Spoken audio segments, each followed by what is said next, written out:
You got the meat sweats right Dude, now. it's so bad. Is it going now? Yeah. All right. And then the fucking Ken Block car blew up. It smells like sweat to me. It smells a there's little bit sweat? salty. It's probably the smell of everybody else since you throw the hat down on the ground. What? So it's probably everybody else's sweat. Right.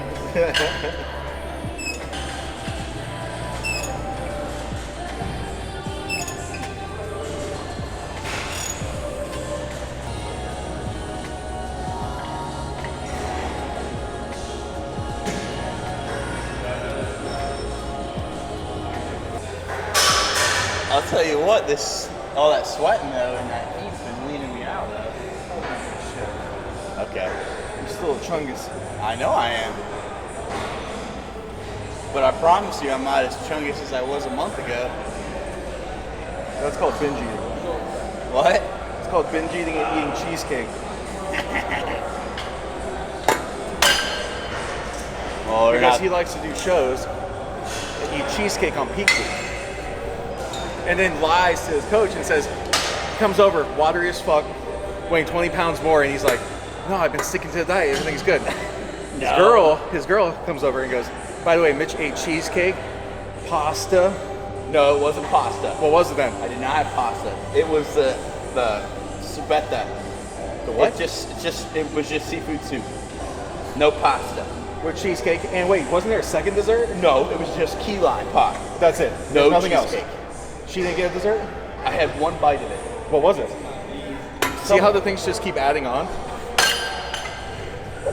What was it a bite of? It was some cookie thing, cookie brownie. Second thing. dessert. Whatever. The rest of my But I had one bite of it. It wasn't On like peak I week. ate the whole of it.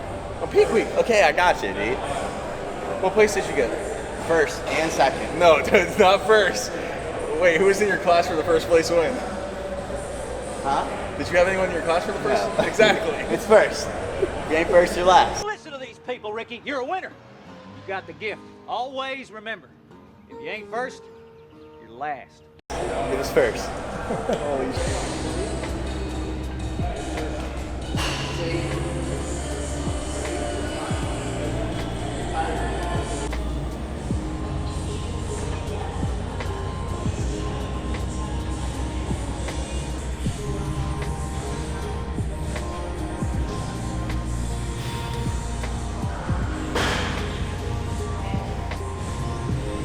All right, so basically on this workout here, you kind of want to tilt your body to the right hand side like this. So like you're kind of doing a crunch because where your lat inserts on the side of you right here, the last part of that movement is almost like a crunching movement. So whenever you're pulling it back, your elbow's coming back, and then you crunch into it, you're gonna get all the way down into that lower lat. So basically on this workout, you can focus on two different areas. You can do like a high pull, work out your upper back, inner traps, or you can do a low pull down towards the lower lat, which will kind of give you that bottom of that V taper there. So this is kind of what it looks like. Don't take my word on any of this shit though. No. That's all sick ball.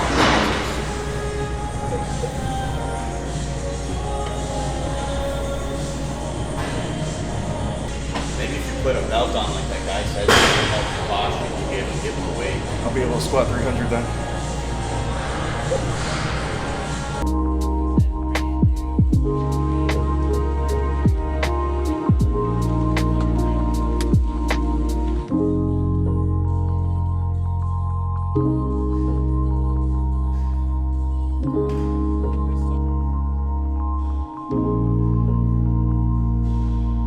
Dude, we should go bike in there. Look at the trail that they have going on. It's sick. All right, so anyways, with this one, we're doing the same exact thing is on the row.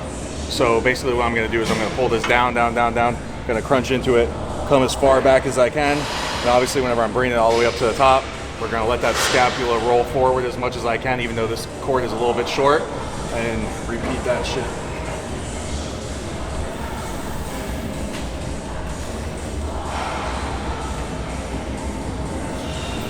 So whenever you let that scapula roll forward, you're getting a long lat stretch here. So right there, pull all the way down. You want to get as much stretch as possible. A lot of people make the mistake where they stop here and they do a lot of movements like this, which is only a half rep of the motion. So.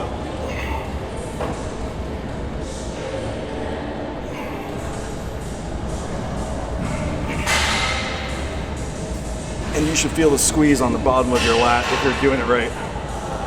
Now obviously you can do a different movement where you can pull it back up here, which will do a little bit higher on the lat, but everyone usually has weak lower lats, so.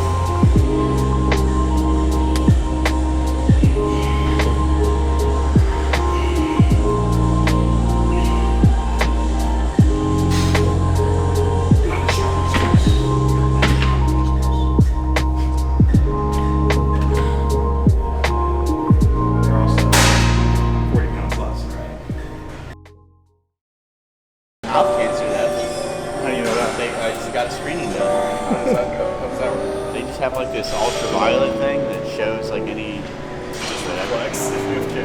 huh? I don't know. That's what the dentist said, dude. And he said my teeth aren't that bad. Aren't that bad. And they're not as bad as I think they are. My titty doesn't feel good today, man. Yeah, mine are killing me. My right tendon. If it breaks, it breaks.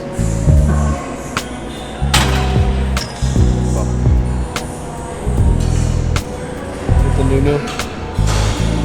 Do you see I changed the laces on them? I like the pink laces on them actually. They're way better. They're already creased, dude. I already creased them. Oh damn. 2 seconds in. $100 And I already got them down. dirty, dude. Oh no, that's glue. Oh, Nike, fuck you. Look at this glue. Cheap ass pair. It's fucked up.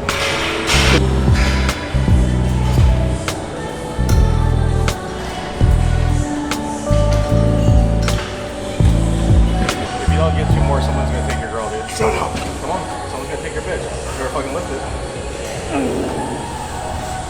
Some strong guy's gonna take your bitch. You better push. Hey, stop.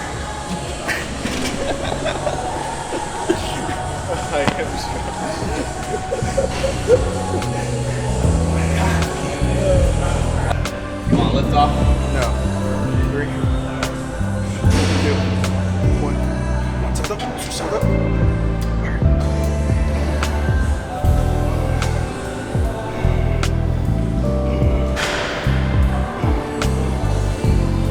I never understand how he shakes so much. Oh, dude, I feel like I'm gonna have to like save him every time he does it. It freaks me out. There's like no difference between like 4 and 3. Literally no difference. I was gonna say, I thought he said between 2 and 3. I was like, Well, this is heavy as fuck too. Now.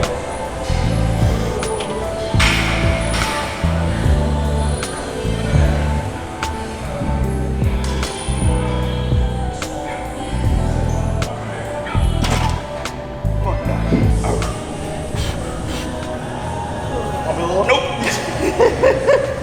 Oh, let me do this. Come on, pump it. Pump it, dude.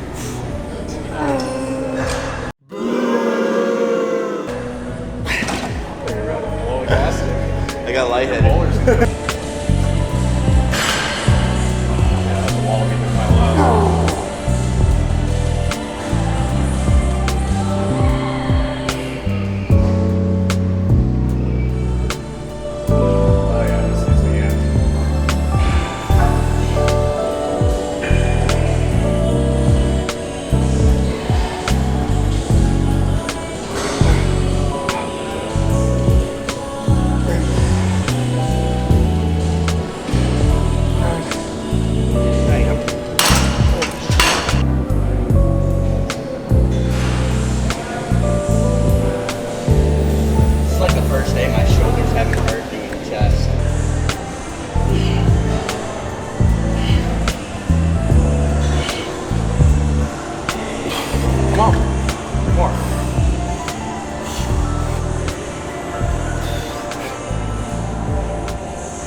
Something like that.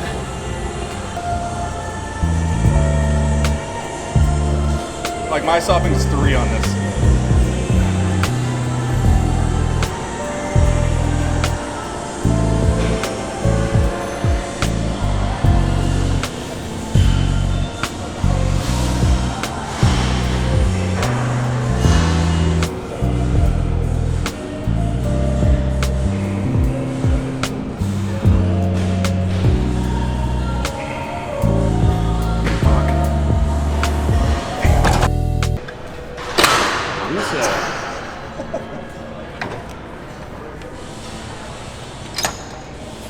Grade A piece of equipment.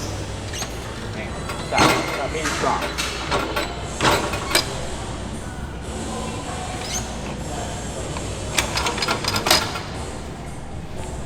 It's because he's weaker. Did you get that on film? It's the only reason why I bring him here. He's my personal bitch boy. He might seat up for me. You need pad leg? Put my weights on for me. Yeah. I need you to braid your little fucking ponytail for me. Did Obi-Wan call, he does, calls him Master. You have to call me Master. Shit on. Okay, let's do it. Okay, let's set it up. Match of the century. Hey, do you think you could set up like a fight card? Could you Photoshop like him and him on one of those like versus like pay-per-view? Probably could. Yeah. Oh, I'm done. I mean, you did do that and got second. And I look like if I didn't pose shitty, I feel like I would have beat that other guy. Jesus, that was bad. This is posing. My back pose looked fucking sick though. Like it actually did. I was looking at it the other day, and I was like, damn, like my back looked fucking sick. You have my back. And then Chris good. is gonna mention his I'm back. just waiting for you to show me. I don't. I know. I need to update my iPhone. There you go. See? Yeah. Here, show the camera, dude. Let's see. Right there. Oh yeah. Yeah. Oh well, we'll show you the shitty poses though too. Did the other guy beat you? That was to your left or Look no? at nice smile though. Good Wait, smile. let me Good see it. feet. Let me see. Oh my God! Wait, God. Bro, look at my traps.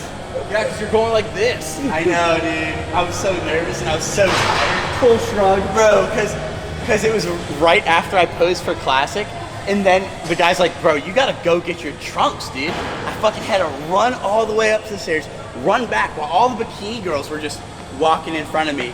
And then Mel Chansey and Tim Gardner are sitting there recording bikini girls, and they're like, hey, girls. And I walk by, I'm like, sorry, guys.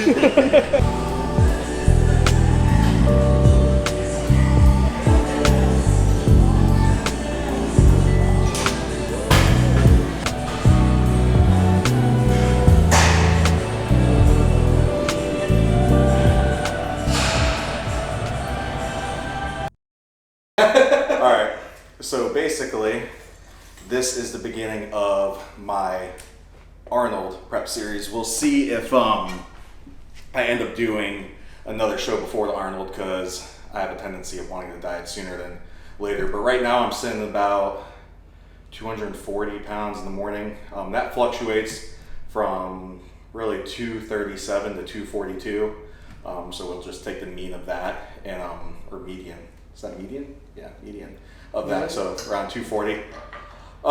We're going to do men's physique at the Arnold to hopefully qualify for my pro card there. And then if you win the overall there, you actually get a special invite to the Arnold. So my plan was to do this show as my last show, hopefully qualify for the Arnold, and then do one pro show at the Arnold and kind of be done with my career after that. But if I don't win, then I'll probably keep on chasing the pro card after that. This is my I've done 3 national shows.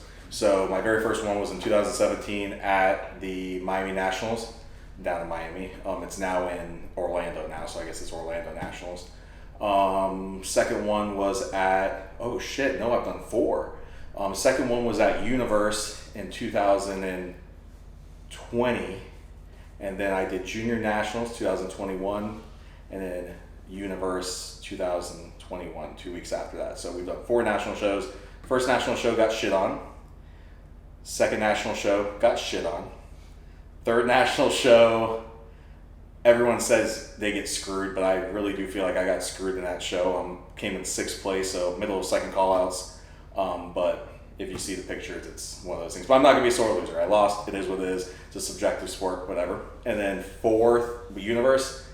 I guess I got shit on. My class, being 6 foot tall, is one of the hardest classes there is. The most stacked guys come in there, so yeah, it was a rough one. I think I got like 9th place or something like that. I know I was in the top 10. That's all I really cared about at that show because it's just a hard show. Universe is going on right now, so a lot of people that got first call outs at other shows are probably gonna show up there and realize that Universe is no joke. There's about 1,000 competitors that show up there. So yeah, but anyways, this is the prep series for the Arnold coming up. The Arnold, you don't have to qualify for it. So in other shows, what you would have to do is basically qualify for a national show. So you'd have to do a little local show, place top 3 or top 2, wherever the qualification factor is for that show, and then go on to nationals and basically try to win your pro card there. I haven't done a show since Universe of last year, so a year from literally today. And I won't be doing a show for another, 6 months from now. So I won't have a qualification anymore because your qualification basically lasts from the time you qualified till a year after that. So if you qualified in November, you're qualified till November of the next year. So I will not be qualified for nationals, even though I've won 3, 4, 5 overalls, whatever I have. I think it's like 4 or 5. So kind of ridiculous that the NBC wants you to do that, but I mean, it is a money-making business, so they're going to want you to qualify and pay for a show and make them more money. So the first little skit of videos that we did was 2 training sessions. The first one was a back training session that we did at Amped, and then the second one, which we did today, was a chest training session. I feel like both of them weren't too hard of workouts. We didn't go crazy, but I kind of like to ease myself into these things before I start really trying to go on a bulking cycle here. So that's the plan, moving from today on to probably the next 12, 16 weeks. Really depends on how much weight I gain, but like I said, I'm at 240 now. We'll try to get around 250, being the same amount of leanness we are now, assess where we're at after 250 pounds, and then cut from there for a show. So basically I started competing back in 2015. My first show was at the Hurricane Bay in Tampa, and I placed second at my first show, which probably wasn't the best thing that could happen because whenever you're 25 years old and you start bodybuilding and you're full of yourself, you think, oh wow, I got second place, like I'm the shit, like I'm gonna go on and win my pro card next year, which I actually then went on to my second show, got second there again, so it kind of solidified. I was like, okay, I'm doing good, like the 2 guys that beat me were really good, so it is what it is. Then I went on to my third show and I won the overall. So my first 3 shows, I got second overall. And I was like, shit, I'm ready to freaking go on the national stage and kill it. Well, went on to the stage at 2017 Nationals and absolutely got shit on. So that kind of humbled me down. After that show, I tore my bicep tendon, which I didn't even know you could tear your bicep tendon up here in the shoulder joint. So that's what happened. Didn't need surgery on it. I think it was like a 50% tear, so I just let it ride. It got better after a little while. And then a couple months later, after Olympia in 2018, I tore my chest off the bone. So after I tore my chest off the bone, that was obviously a good 6-7 month recovery. And then I did a show around 8 months, which was the Clash. And I got second there after my chest tear to Brandon Elam. Shout out to Brandon. He shouldn't have won that show, but we won't talk about that. And no, he's good. He's a pro now. He's looking big lately too. But after that, I went to Universe, I think, or no, I actually took off a little bit and then did the Universe show. So that's kind of like my competition history. My coach is Terrence Ruffin. I met him at 2016 Panhandle show. I don't remember what, it was called like the Heart of Muscle or some weird name to it. And he was doing guest posing there, so I met him there. A couple years after that, I found out he was doing coaching, so I kind of wanted someone that I related to, and he was a really friendly guy and everything, so became really good friends with him lately in the past 3 or 4 years through coaching and all that, and we've been doing this ever since. So yeah, I do have a couple questions that people were asking me via Instagram, so I'll go over some of those. One of them was by Death Dealer. This is Jake. He said, when building social media, would you say collabing with someone bigger is helpful? Yeah, obviously. Someone that's, I don't know if you're saying collabing with someone bigger as in like muscle or bigger as in social media presence. But one person I can definitely say that I collabed with before was Alex Toplin. He's one of the top guys in men's physique right now, and he is killing it. We did a collab whenever I ran the New X on him back in the day. We did a couple workout sessions together, and that was really good. I'm not a big person on followers. I don't care how many followers I have. I would rather put out good content that people can learn from. I'm a huge Instagram troll, so I get a lot of people to unfollow me because they don't agree with some of the things I say, but that's okay. I mean, in the world that we live in today, with this whole cancel culture and all that, I honestly don't care what anyone has to think about me anymore. I don't think that their opinions matter. I don't think you should care about other people's opinions, and you should just live your life.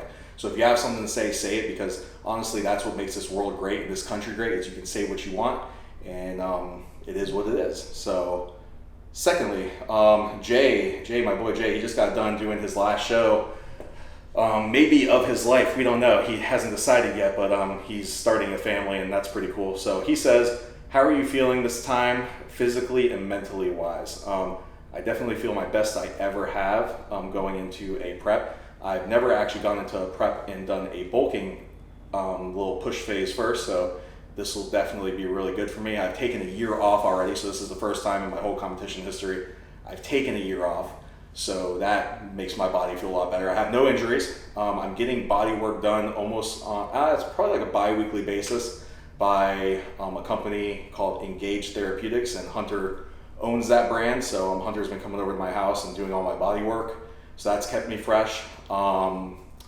Diet wise and nutrition wise, obviously I go through my blood work all the time.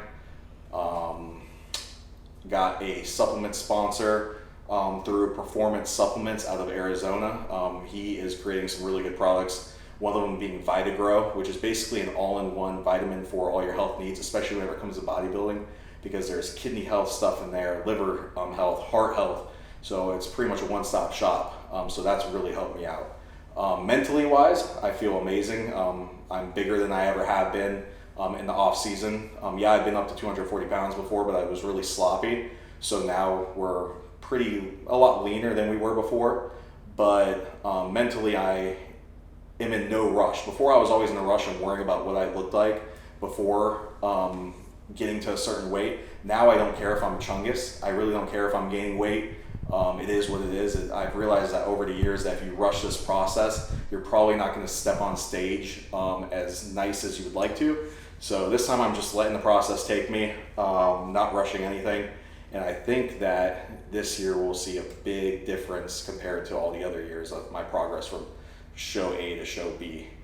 It's pretty much all the questions I have. I posted this like an hour ago, so those are really good 2 questions. I'll probably be posting a lot more of these moving forward, so you can kind of get what my mindset is moving forward, or if anyone has questions related to bodybuilding or supplementation or drug usage, all that stuff, I can answer it for you and give you an honest answer about that.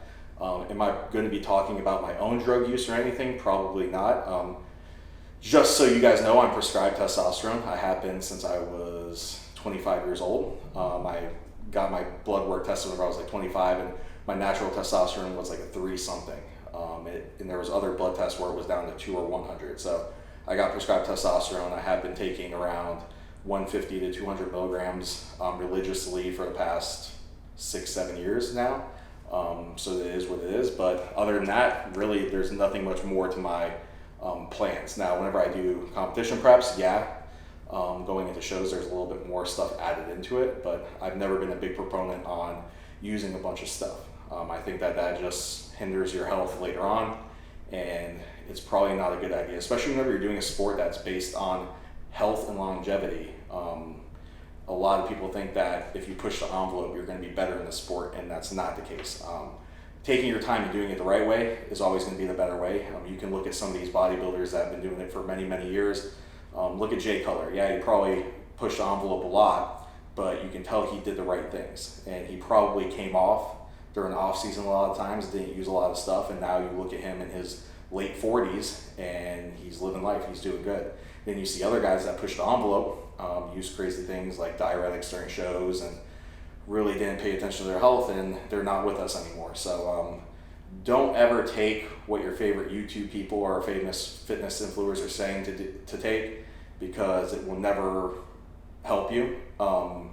Really, your body is different from everybody else's. There may be one guy that responds to 1,000 milligrams a test, and if you take 1,000 milligrams a test or a gram a test, you'll have crazy side effects. You'll get gyno, your estrogen will be out the roof, and this guy over here has nothing going on. So don't ever look at what other people are doing, or don't look at what I'm doing.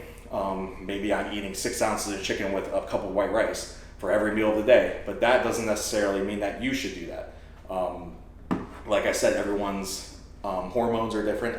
How you metabolize the hormones are different. How you metabolize your food is different. Everything's different. So I'm going to be going through talking about all the things I'm doing throughout my prep, but don't take that as a guide for you to do your own things. Obviously, hiring a coach is the number one thing that you can do to help you out with these things. I do coach. I don't take on a lot of people, but I feel like I'm very meticulous whenever I do coach and get people on the right track, and my clients will definitely say that. But get yourself a coach if you have any questions, or hire someone for a consultation. I know a couple good people in the industry, so if you have any questions on those kind of things, just DM me. I'll point you in the right direction and we can go from there.